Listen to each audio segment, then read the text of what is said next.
ये है आज की आधुनिक अयोध्या। तो चलिए इसे गहराई से जानने की शुरुआत करते हैं। बस अड्डा। राम मंदिर से 7 किलोमीटर की दूरी पर 14 बीघा जमीन पर 219 करोड़ की लागत से लखनऊ हाईवे पर नया बस अड्डा बनकर तैयार है। Railway station. मंदिर से 1 किलोमीटर की दूरी पर 240 करोड़ रुपए में नया रेलवे स्टेशन डिजाइन किया गया है। भविष्य में अयोध्या से दिल्ली, मुंबई, चेन्नई, बेंगलोर, पुणे, कोलकाता, नागपुर, लखनऊ और जम्मू जैसे शहरों के लिए विशेष रेलगाड़ियां चलाई जाएंगी। हवाई अड्डा। 1450 करोड़ रुपए में लगभग 1300 बीघे में फैला हुआ प्रयागराज हाईवे पर नाके के पास बनाया गया है नया एयरपोर्ट। यहाँ से राम मंदिर की दूरी सिर्फ 12 किलोमीटर है। भविष्य में कई बड़े महानगरों के लिए सीधे उड़ानें उपलब्ध होंगी। घाघरा जलमार्ग। अगर आपके पास अपनी खुद की मोटर बोट है तो छपरा से घाघरा यानी सरयू नदी की सैर करते हुए लगभग 300 किलोमीटर नदी में चलकर भी अयोध्या पहुंच सकते हैं।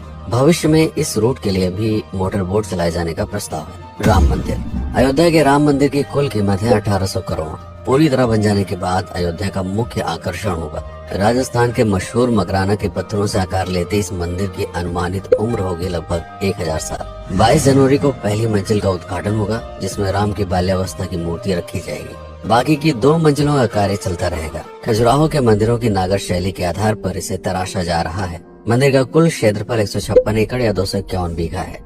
हनुमानगढ़ी। राम मंदिर से लगभग 800 मीटर की दूरी पर स्थित है हनुमानगढ़ी। मंदिर के आवासीय परिसर को मिलाकर ये लगभग 52 बीघे में फैला हुआ है। मंदिर की 76 सीढ़ियां चढ़कर हनुमान जी के दर्शन के बाद ही राम मंदिर में जाने का विधान है। यह मंदिर अयोध्या शहर के ठीक बीच में एक ऊंचे टीले पर बना है। शहर की तरफ आने वाले आक्रमणकारियों के आने की सूचना यहीं से प्राप्त करके अयोध्या के राजा तक भेजी जाती थी। इतिहासकारों के अनुसार जितनी बार भी अयोध्या पर आक्रमण हुआ उतनी बार इस मंदिर को भी विध्वंस झेलना पड़ा। हालांकि सन्यासियों ने हर बार इस मंदिर को फिर से खड़ा किया। आज यह मंदिर रामानंद संप्रदाय और निर्वाणी अखाड़े के अधीन है। राम की पेड़ी। अयोध्या को सरयू नदी की भयंकर बाढ़ से बचाने के लिए इस बांध का निर्माण किया गया था, जिस पर श्रद्धालुओं के स्नान के लिए कई घाट बना दिए गए थे। इतिहासकारों के अनुसार जितनी बार भी बांध टूटता था, सरयू का पानी अयोध्या की गलियों में घुस आया करता था। इसी बाढ़ से बचने के लिए पूरे अयोध्या में जगह जगह पर ऊंचे टीले बनाए गए थे, जैसे राम टीला, हनुमान टीला, लक्ष्मण टीला। आज ये बांध अयोध्या का मुख्य पर्यटन स्थल बन चुका है। हर दीपावली पर यहाँ लाखों दिए जलाकर रामायण की उस घटना को उत्सव के रूप में मनाया जाता है जब श्री राम अयोध्या वापस लौटे थे।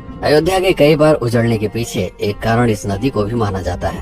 हालांकि इसी नदी की वजह से यहाँ पर गन्ने की खेती बड़े स्तर पर की जाती है। लता मंगेशकर चौराहा।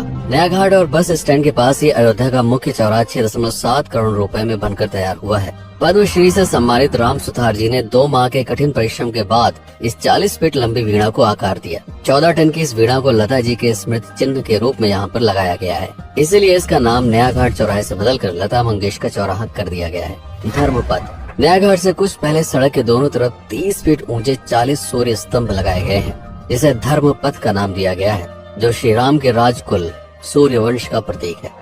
दशरथ समाधि स्थल। नए बस अड्डे के बगल से एक पतली रोड कछार से आगे बढ़ते हुए लगभग 12 किलोमीटर दूर ले आती है दशरथ समाधि स्थल, जो बिलहर घाट पर मौजूद है, जिसके बारे में मान्यता है कि यहाँ पर राजा दशरथ का दाह संस्कार हुआ था। राम मंदिर के साथ ही इस जगह को भी पर्यटन स्थल के रूप में विकसित किए जाने की योजना पर कार्य चल रहा है। भरत कुंड। अयोध्या से 15 किलोमीटर दूर है नंदीग्राम। यहाँ मौजूद तालाब को भरत कुंड कहते हैं। मान्यता है कि इसी जगह से भरत ने पूरे अयोध्या का राज कार्य संचालित किया था। पर्यटकों के लिए इस स्थान को भी विकसित किया जाएगा। गुप्तार घाट। राम की बेड़ी से सरयू नदी के किनारे चलते हुए 10 किलोमीटर दूर स्थित है गुप्तार घाट। ये कैंट एरिया में पड़ता है। इस जगह को श्री राम के जल समाधि के रूप में महत्व दिया जाता है। इसके अलावा अयोध्या नगर में हर गली में कई विशेष मंदिर हैं, जिनकी अपनी मान्यताएं हैं, कथाएं हैं, विशेषताएं हैं। पूरी तरह से विकसित हो जाने के बाद नई अयोध्या को पूरी तरह से जानने के लिए, इसका आनंद लेने के लिए कम से कम 3 दिनों तक यहाँ रुकने की आवश्यकता है। देश विदेश से ज्यादातर पर्यटक भारत आते हैं उत्तर प्रदेश में आगरे का ताजमहल देखने और प्राचीन नगर काशी और सारनाथ घूमने। प्रश्न ये है कि अयोध्या घूमने और श्री राम का मंदिर देखने के लिए भला विदेशी क्यों आएंगे? और इसका कारण है भारत में लिखी गई राम कथा की सबसे पहली और प्राचीन पुस्तक रामायण। भारत में रामायण के अलावा कंबोडिया में रीमकेर, थाईलैंड में रामकियन, जो कि वहाँ की राष्ट्रीय पुस्तक है, इंडोनेशिया में ककनिक, नेपाल में भानुभक्त रामायण जैसी पुस्तकों में वाल्मीकि की रामकथा से प्रेरणा लेकर इसे अपने अपने देश की संस्कृत के हिसाब से फिर से लिखा गया है। पात्रों के नाम, कुछ नई घटनाओं के अलावा मूल रामकथा सभी में एक जैसी है। इसके अलावा भारत में ही रामकथा को लेकर संस्कृत में 7 संस्करण, हिंदी में 3 संस्करण, गुजराती में 47, उड़िया में 14, तेलुगु में 5, कन्नड़ में 4 और अन्य भाषाओं में लगभग 17 संस्करण मौजूद है। इसके अलावा लिखे गए नाटक, कविताएं आदि को भी अगर मिला दिया जाए तो इस दुनिया में 300 से अधिक तरह से राम कथाएं बार बार लिखी गई हैं। इन सभी राम कथाओं पर कई विशेषज्ञों ने समय समय पर अध्ययन किया और अपने विचार दिए। Father Kamil Bulcke, Hermann Jacobi, Wendy Doniger, Edward अल खर्रर, Alf Hiltebeitel, Paula Richman, Aubrey Menen, Ramesh Menon, Radha Vishwanath, Shantanu Gupta, Meenakshi Jain, Lala Sitaram, Swami Gyananand Saraswati जैसे कई लोगों ने समय समय पर राम कथा को लेकर गहन शोध किया और इसमें छिपे हुए मूल कथा के साथ ही इसके इतिहास को समझने का प्रयास भी किया।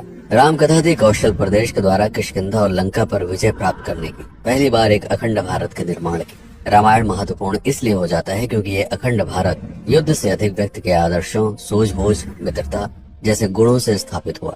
रामायण एक ऐसा डॉक्यूमेंट है जो ये समझाता है कि भारत पहली बार एक कैसे हुआ। इसलिए ये गाथा न तो कभी भुलाई जा सकती है और न ही कभी मिटाई जा सकती है। और आज की अयोध्या उसे अखंड भारत का एक प्रतीक है, अपनी संपन्नता के कारण जिसने समय समय पर बाहरी आक्रमणकारियों का भी सामना किया। अयोध्या की इसी संपन्नता ने यहाँ पर मुगलों को भी आकर्षित किया। महात्मा बुद्ध भी यहाँ पर रुके, सिखों के गुरु साहब भी आए और जैन धर्म के तीर्थंकर भी। सिपाही ही नहीं बल्कि उनके अनुयायी यहीं पर बसते चले गए। अयोध्या कितनी बार बसी, कितनी बार उजड़ी, इसके बारे में बहुत अधिक प्रमाण उपलब्ध नहीं है। सूर्यवंश के पतन के साथ ही अयोध्या का भी पतन होता रहा। बीच में कई सौ सालों तक अयोध्या मानो विलुप्त सी हो गई।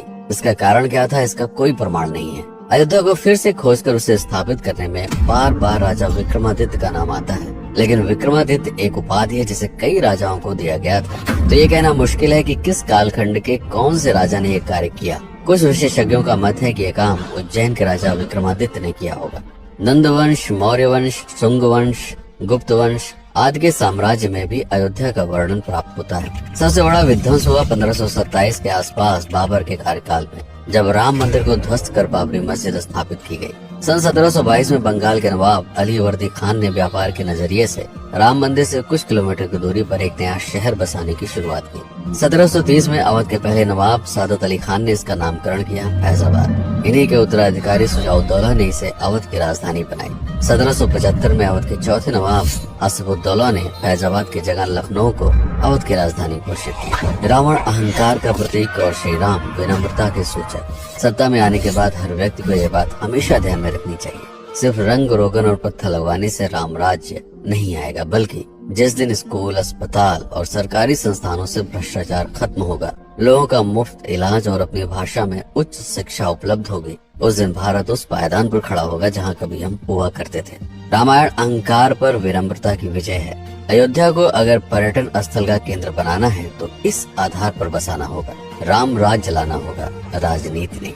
यदि इस वीडियो में कोई त्रुटि हुई हो तो उसके लिए क्षमा करें। वीडियो पर समय बिताने के लिए आपका बहुत बहुत धन्यवाद। मैं हूँ पीके सिंह और आप देख रहे हैं प्रतापगढ़ हब। जय श्री राम, जय अवध, जय भारत।